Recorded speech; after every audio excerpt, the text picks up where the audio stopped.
আসসালামু আলাইকুম, আমাদের চ্যানেলে আপনাকে স্বাগতম। আগামীকাল আপডেটের পরে কিন্তু রমাদান ক্যাম্পিং এর এই বক্সটা ওপেন হয়ে যাবে, যেখানে 3টা প্লেয়ার আছে এবং আপনি ফ্রিতেই যে কোনো একজনকে সিলেকশন করে নিতে পারবেন। যারা নতুন গেম এসেছেন তারা কিন্তু আবেগের বশবর্তী হয়ে অথবা কারোর কথায় যে কোনো একজনকে সিলেক্ট করে ফেলেন, পরবর্তীতে আফসোস করেন যে ওই প্লেয়ারটা নিলে হয়তো ভালো হতো, ওই প্লেয়ারটাকে নিলে আমার গেম প্লেটা আরো ভালো হতো।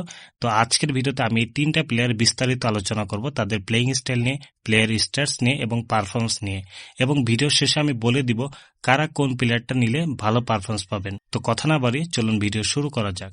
ভিডিও শুরুতেই আমরা যদি রমাদান ক্যাম্পিং এর মিশনটা দেখি, তো এটা 19 তারিখ অর্থাৎ আগামীকাল ওপেন হবে এবং এটা সবার শেষেই হচ্ছে এই বক্স, এবং এখান থেকে আপনি যে কোনো একজনকে নিতে পারবেন। এখানে আমরা দেখতে পাচ্ছি যে তিনজনেরই কিন্তু 3টা আলাদা আলাদা পজিশন, একজনের সেন্টার ফরওয়ার্ড, একজনের রাইট উইং এবং নেইমারের আছে অ্যাটাকিং মিডফিল্ডার, এবং তিনজনেরই কিন্তু একটা করে পেইড স্কিল দেওয়া আছে, যেখানে নেইমারের ব্লিস কালার দেওয়া আছে, লি কাংইং এর ফেনোমেনাল পাস দেওয়া আছে এবং সেমিয়ের ফেনোমেনাল ফিনিশিং দেওয়া আছে। প্রথমেই আমরা যদি নেইমার জেআর এর কার্ডটা দেখি, তো তার প্লেইং স্টাইল দেওয়া আছে ক্রিয়েটিভ প্লেমেকার এবং ইন গেমে তার হাইয়েস্ট রেট হবে হচ্ছে 102। ট্রেনিং করার পর আমরা দেখতে পারি যে বল কন্ট্রোল তার 98 হবে, ড্রিবলিং 95, যেটা খুবই ভালো, টাইট পজিশন 97, এটাও কিন্তু খুব ভালো, এবং পাসের দিক দিয়েও কিন্তু খুব ভালো পজিশন আছে, কিন্তু ফিনিশিংটা কম আছে যেহেতু এটা অ্যাটাকিং মিডফিল্ডারের কার্ড।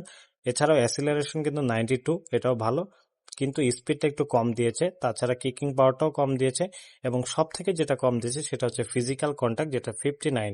পরবর্তীতে যে কার্ডটা দেওয়া আছে লি কাংইনে, যার প্লেইং স্টাইল হচ্ছে রোমিং ফ্লাঙ্ক, অর্থাৎ প্লেইং স্টাইলটা অতটা ভালো না, এবং ইন গেমে তার রেট হবে হচ্ছে হাইয়েস্ট রেট 103।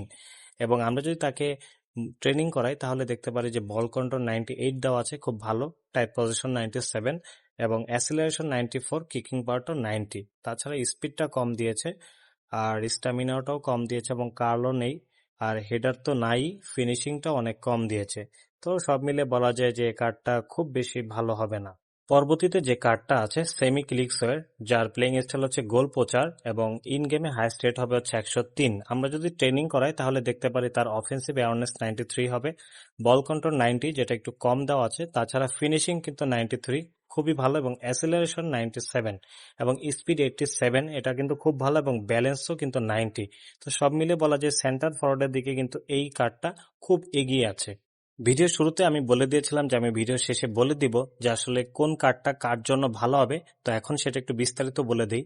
দেখেন, যাদের আসলে সেন্টার ফরওয়ার্ড নিয়ে সমস্যায় ভুগতেছেন, যারা গোল করতে পারতেছেন না, যাদের ভালো সেন্টার ফরওয়ার্ড নাই, তারা কিন্তু চোখ বন্ধ করে আপনারা এই সেন্টার ফরওয়ার্ড সেমি ক্লিক্সওয়ের কার্ডটা নিতে পারেন। এটা কিন্তু গোল পোচার, যেহেতু খুবই ভালো ফিনিশিং দিবে এবং কিকিং পাওয়ারও ভালো আছে, স্পিডও ভালো আছে, সব মিলে এটা কিন্তু দুর্দান্ত একটি কার্ড হবে। এছাড়াও যারা ব্রাজিলের ফ্যান, যারা নেইমারকে পছন্দ করেন, তারা কিন্তু হচ্ছে ক্রিয়েটিভ প্লেমেকারের নেইমারের এই কার্ডটা নিতে পারেন। এটাও কিন্তু এটা দিয়ে ভালো ড্রিবলিং করতে পারবেন, ব্লিটজ কাল দিতে পারবেন। 3 নাম্বার যেটা আছে হচ্ছে লি কাংয়ের, আমি বলবো যে এই কার্ডটা খুব বেশি ভালো না। আমি আপনাদেরকে ব্যক্তিগতভাবে মানা করতেছি যে এই কার্ডটা না নেওয়া ভালো হবে। আপনারা হচ্ছে দুইটা চয়েস রাখতে পারেন, একটা হচ্ছে নেইমার আর একটা হচ্ছে সেমি ক্লিক্সয়। তো এই ছিল আজকের ভিডিও। যদি ভিডিওটি ভালো লাগে আমাদের চ্যানেলটা সাবস্ক্রাইব করে পাশে থাকবেন।